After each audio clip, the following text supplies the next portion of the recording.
front door service.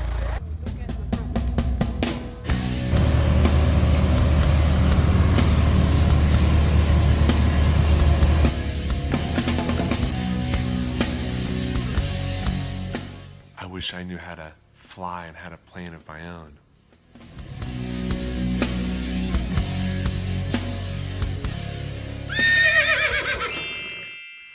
Okay, so maybe I don't want a plane of my own. Maybe I don't want to know how to fly. Okay, I do a little bit.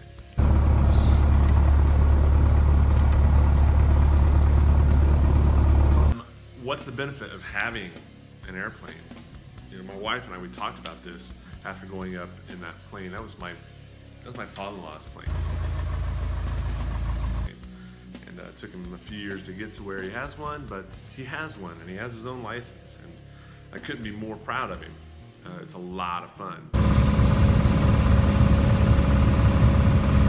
But for my wife and I, what would be our benefit?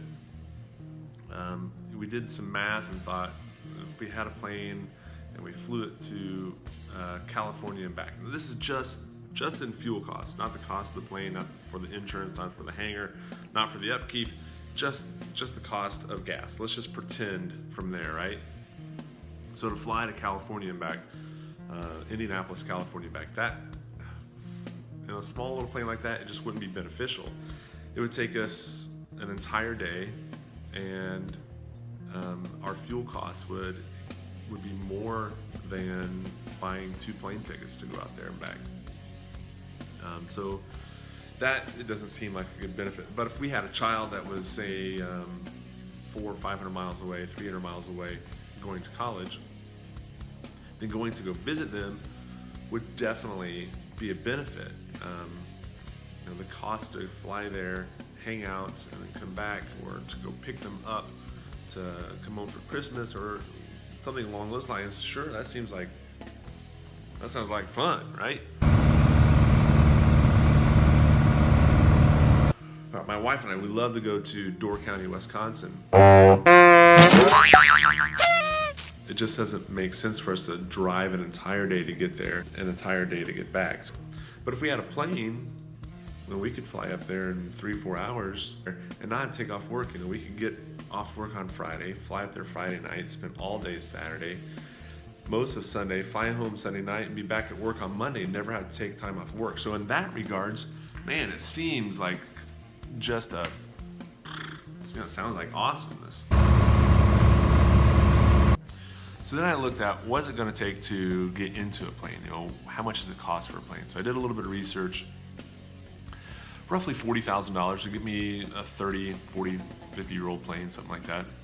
Somebody might think, well, $40,000 is a lot of money, but when you spend that kind of money on a truck, #1 selling vehicle in America, a big truck costs $40,000 to $50,000. That seems normal to people, right? Well, not to me, but some people might think it's normal.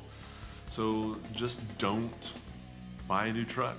Keep on driving the other one for the next 5 years and save up the money, and then you have enough money to buy a plane.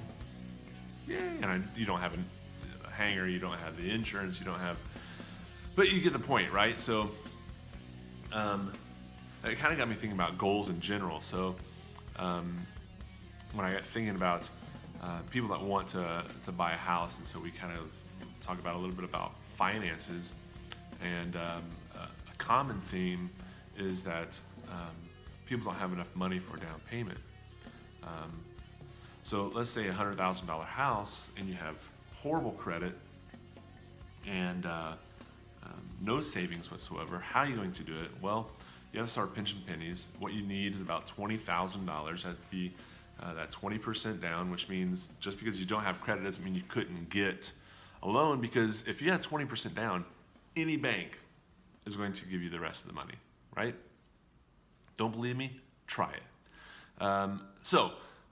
We have to save some money. We're gonna not buy a new car. We're gonna nurse the other one for as long as we can. We're not gonna go out to eat. We're not gonna buy extravagant gifts at Christmas time.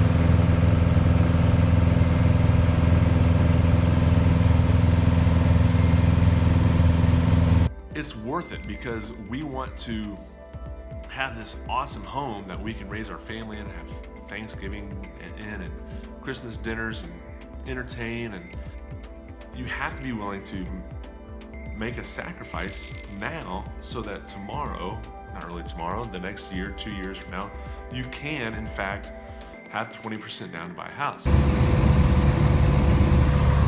I've set some goals for 2019. This is where we're going with this. 2019, what I want is a couple things. One, I need a new car. My car,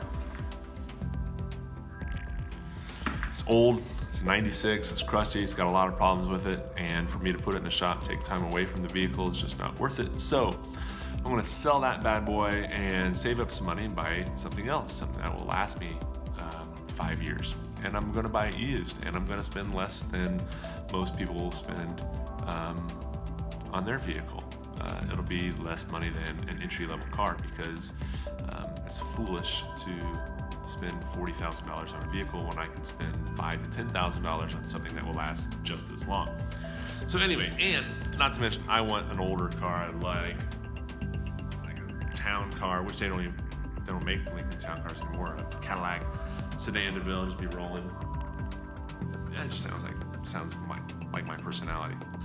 And then the other thing I want is I want to get a motorcycle. I've sold the last 2 motorcycles I've owned, and so I want a new one. It's not going to be new, but I do want something kind of like this. That would be fantastic. So I need to save up money for that. And the third thing I want to do for 2019 is I would like to pay off at least half of my wife's college loans. So those are my goals. Oh, and I got one more goal. I have a goal of reading through the Bible in a year. I'm going to put a link down below to the plan that I'm going to be going through, and hopefully you'll join me and encourage me through comments or emails, phone calls. And so those are my goals. Car, motorcycle, half my wife's debt, reading through the Bible in a year. You can set goals, and if you don't accomplish them, see, this is the thing about New Year's resolutions. When we freak out because we don't accomplish our resolution, or we fall short, don't. Just set a goal, and if it takes you longer than a year to get that goal, great. Some of my goals are not going to take me a year. Reading through the Bible in a year is going to take me a year. Getting a car is not going to take me a year. Getting a motorcycle, it might take me a year. I may not have one this summer. I really want one, but it's just stuff. I'm going to prioritize. I'm going to work through some things, and it's because of you that I'm going to be able to accomplish these things. So thanks for letting me serve you guys in 2018, and I look forward to serving you in 2019 and making this year just going to be awesome. Enjoy the rest of this video and some flyby fun.